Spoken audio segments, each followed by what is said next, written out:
बिस्मिल्लाहिर्रहमानिर्रहीम अस्सलामु अलैकुम, वेलकम टू माय चैनल। दोस्तों, इस वक्त मैं मौजूद हूँ Zuhair goats and cattle farm पे। आज इनकी मैं जानवरों की वीडियो बनाने आया था, तो मैंने बोला नए चैनल के लिए अपने कुछ आप लोग को सिखाऊं भी फ़ोटोग्राफ़ी से रिलेटेड।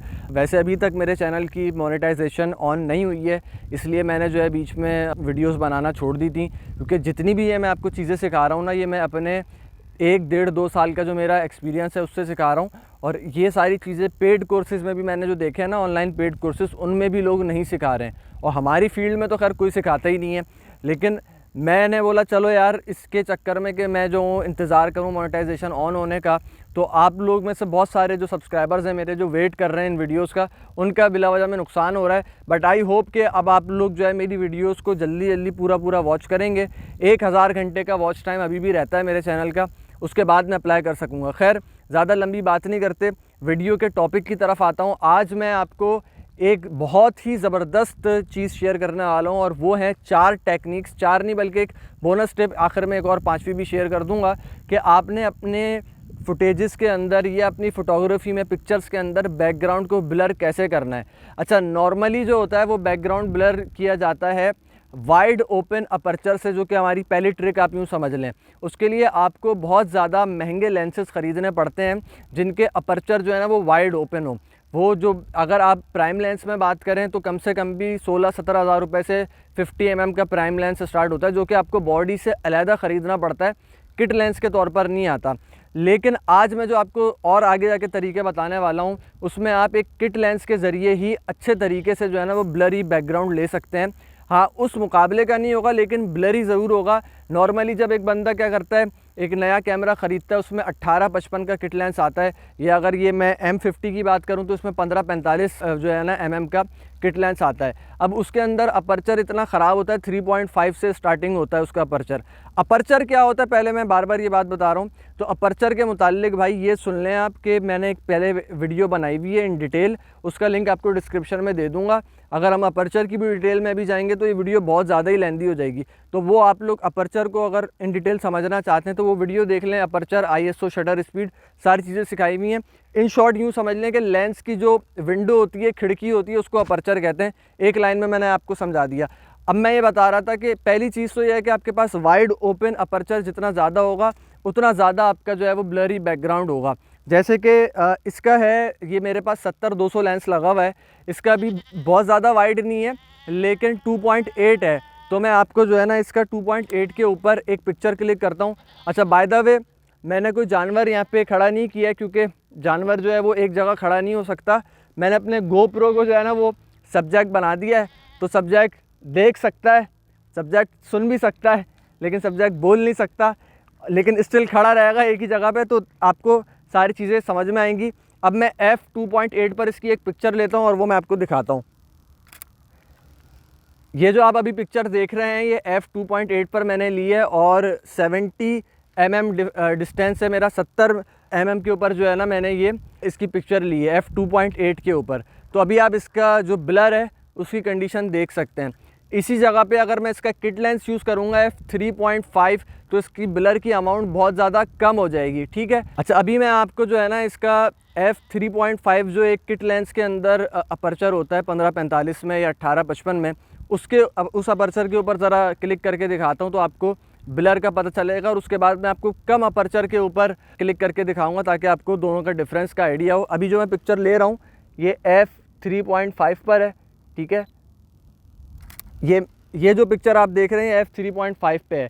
अभी जो है इसमें आप देख रहे हैं ब्लर थोड़ा सा कम है। नेक्स्ट पिक्चर में सेम डिस्टेंस के ऊपर खड़े होके f2.8 के ऊपर लूँगा, तो आप देखिएगा इसके अंदर अपर्चर वाइड करने की वजह से इसका ब्लर बढ़ जाएगा। देखें, आपको स्लाइटली फ़र्क महसूस हो रहा होगा अपर्चर के अंदर कि 2.8 के ऊपर जो है वो ब्लर ज़्यादा हो गया है, और 3.5 वाली पिक्चर के अंदर ब्लर थोड़ा सा कम है। मैं कोशिश करूँगा दोनों का कंपैरिजन भी आपको साइड बाय साइड अगर शो कर सकूँ। अब ये पहली ट्रिक आपको समझ में आ गई कि अपर्चर जितना ज़्यादा वाइड ओपन होगा उतना ज़्यादा आपका ब्लर होगा। लेकिन व्हाट इफ़ के अगर आपके पास 18-55 लेंस है और आपका वाइड ओपन अपर्चर नहीं है, तो आप उस सिनेरियो में क्या कर सकते हैं। पहली चीज़, आप जो है ना वो अपना जूम बढ़ाएं। अपने लेंस का अगर आप जूम बढ़ा देते हैं तो उसके ज़रिए भी जो है ना आपका ब्लर बैकग्राउंड बढ़ जाएगा। आप देखें, अगर आपके पास मिसाल के तौर पे 18-55 है, ठीक है, तो जैसे मेरे पास ये 70 mm है, अभी 70 mm के f3.5 के ऊपर आपने देखा क्या रिज़ल्ट आया। अब मैं f3.5 के ऊपर ही थोड़ा सा इसका जो है ना वो डिस्टेंस बढ़ा देता हूँ, 70 से मैं इसको 100 पे ले जाता हूँ। देखिए अपर्चर मेरा उतना ही है, f3.5 है, लेकिन पहले 70 के ऊपर थी पिक्चर, अभी मैं आपको जो है ना इसकी पिक्चर 100 mm के ऊपर लेके दिखा रहा हूँ। अब आप 100 mm के ऊपर पिक्चर देख सकते हैं कि जो 70 mm वाली सेम अपर्चर की पिक्चर थी उससे ज़्यादा ब्लर 100 mm वाली में आया है। जितना ज़्यादा करीब होता जा रहा हूँ मैं, जूम करता जा रहा हूँ, उतना ज़्यादा जो है आपके पास ब्लर बैकग्राउंड बढ़ता जा रहा है। तीसरी टिप ये है कि अगर आपके पास लेंस ऐसा है जो टेलीफोटो जूम लेंस नहीं है, एक प्राइम लेंस है लेकिन उसका अपर्चर ज़्यादा अच्छा नहीं है, जैसे कि f4 वाले भी कुछ लेंसेज आते हैं जो कि यानी कि फिक्स लेंसेज होते हैं, यानी इनका अपर्चर कम होता है, तो उसके उस सिनेरियो में आप क्या करेंगे कि जब आप जूम ही नहीं कर सकते कैमरे को, तो उस सिनेरियो में आपने करना ही है कि आपने सब्जेक्ट से करीब आ जाना है। अब देखिए 70 mm के ऊपर मैं f3.5 से ही पिक्चर लूँगा, लेकिन थोड़ा करीब आ जाऊँगा जब सब्जेक्ट से तो ब्लर मेरा बढ़ जाएगा। जितना मैं करीब आता जाऊँगा सब्जेक्ट से, भले से मेरी फोकल लेंथ वही हो जो मेरी पहले थी और अपर्चर भी मेरा वही हो जो मेरा पहले था, लेकिन जितना मैं करीब आऊँगा सब्जेक्ट से उतना ज़्यादा जो है ना इसका बैकग्राउंड ब्लर बढ़ता जाएगा। अब आप देखें f3.5 पे मैं 70 mm पे दोबारा ले रहा हूँ पिक्चर। अब मेरा डिस्टेंस जो है वो थोड़ा सा कम है, करीब आ चुका हूँ, हालांकि f3.5 अपर्चर है, ज़्यादा वाइड ओपन नहीं है, लेकिन ब्लर मेरा बढ़ता जा रहा है। अच्छा, चौथी टिप जो है इस हवाले से वो ये है कि अगर आप भले से सब्जेक्ट के करीब हैं और आपका अपर्चर भी यानी कि यूँ समझ लें कि 3.5 है या 2.8 है, लेकिन अगर आपके सब्जेक्ट में ये जो आपका सब्जेक्ट है इसके अंदर और बैकग्राउंड जो है आपका, जैसे वो दरख्त पीछे आपको दिख रहे होंगे, बैकग्राउंड में और सब्जेक्ट में अगर आपके डिस्टेंस कम है, डिस्टेंस ज़्यादा नहीं है, तो बिल्कुल भी जो है ना आपका जो सब्जेक्ट है उसका बैकग्राउंड ब्लर नहीं होगा। तो ये चीज़ भी एक आपके पास टेक्निक है कि अगर आपके पास ऐसी लोकेशन पे आप शूट कर रहे हैं कि बैकग्राउंड में बहुत ज़्यादा डिस्टेंस है, तो आपको ज़रूरत नहीं है कि आप जो है वो बहुत हाई एंड लेंसेज के ऊपर ख़र्चा करें। आप सब्जेक्ट से थोड़ा करीब आएँ, बैकग्राउंड का डिस्टेंस थोड़ा सा बढ़ाएँ और फिर आप देखें आपके एक बेसिक किट लेंस से भी कितना ज़बरदस्त जो है वो ब्लर आएगा।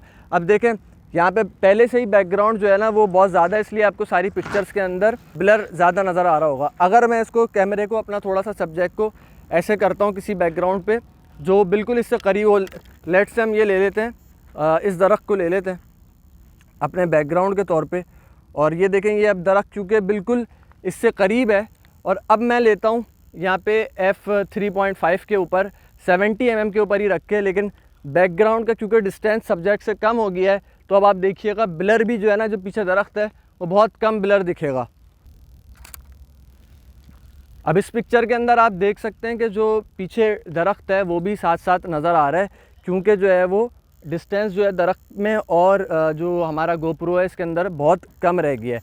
अब इस तरीके से अगर मैं इसका डिस्टेंस बढ़ाऊँगा तो इसका जो ब्लर है वो बहुत ज़्यादा बढ़ जाएगा, दरख्त दिखना। हालांकि आप देखें दरख्त वहीं पर ही है, सारी चीज़ें सेम है, लाइटिंग कंडीशन भी तकरीबन सेम है, लेकिन चूँकि अब इसका जो डिस्टेंस है बैकग्राउंड का और सब्जेक्ट का वो बहुत ज़्यादा बढ़ गया है, इस वजह से जो है ना वो बैकग्राउंड अब आप इस पिक्चर में देख सकते हैं कि ज़्यादा ब्लर हो गया है। तो 4 टिप्स हो गई हैं, दोबारा रिपीट करता चलूँ। पहली टिप जो है वो, अगर आपके पास वाइड अपर्चर वाला लेंस है तो उससे आपका बैकग्राउंड ब्लर होगा।